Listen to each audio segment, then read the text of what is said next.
savais que plusieurs superstars de la WWE avaient lancé leur propre marque? En dehors du ring, tu vas voir, les catcheurs, c'est aussi de vrais entrepreneurs.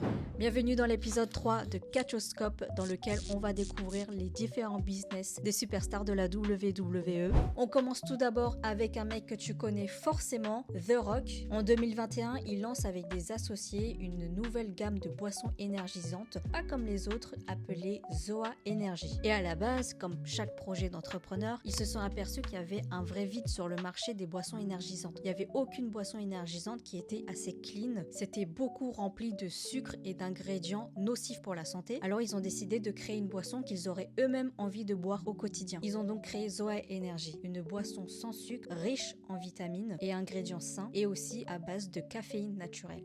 En parlant de caféine, est-ce que tu savais que Seth Rollins était aussi un passionné de café? En voyageant avec la WWE, il s'est aperçu qu'il y avait des coffee shops incroyables dans le monde entier, mais de retour chez lui à Davenport dans l'Iowa, il trouvait rien d'aussi transcendant. Du coup, qu'est-ce qu'il a fait? Il a tout simplement décidé de lancer son propre coffee shop, le 392 Coffee Davenport. Ensuite, on passe à l'équipement de sport. En 2020, Christian et Edge, les amis de longue date, ils ont une idée commune de créer un appareil pour faire du gainage sans se faire mal aux articulations. Parce que ceux qui font du gainage le savent, le gainage c'est un exercice qui muscle en profondeur, qui demande pas beaucoup d'efforts, mais le problème c'est que ça peut très vite faire mal aux coudes si on n'a pas les bons équipements, ça peut faire mal aux épaules, surtout quand des gens comme Edge et Christian ont déjà eu de lourdes opérations sur le haut du corps. Alors ils ont tous les deux lancé Pure Plank, un équipement de sport avec un système et des poignées antidérapantes pour avoir une meilleure prise en main et que ce soit confortable. Changement de registre mais toujours dans le monde du corps et de la performance, Nick Aldis, le général manager actuel de SmackDown, a lancé sa marque de compléments qui s'appelle Legacy Subs. Il a donc lancé et créé une gamme de produits conçus pour les hommes de 30 à 40 ans qui veulent rester au top de leur forme sans forcément passer 3 heures à la salle de sport.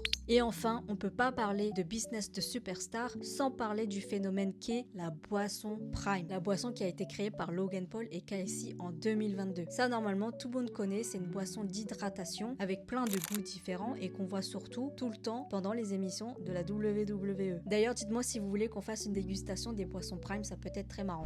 Voilà, maintenant dis-moi en commentaire si tu savais tout ça, si ça t'a intéressé. J'ai encore plein de choses à te raconter, alors si tu veux ne rien rater de ce format-là, abonne-toi.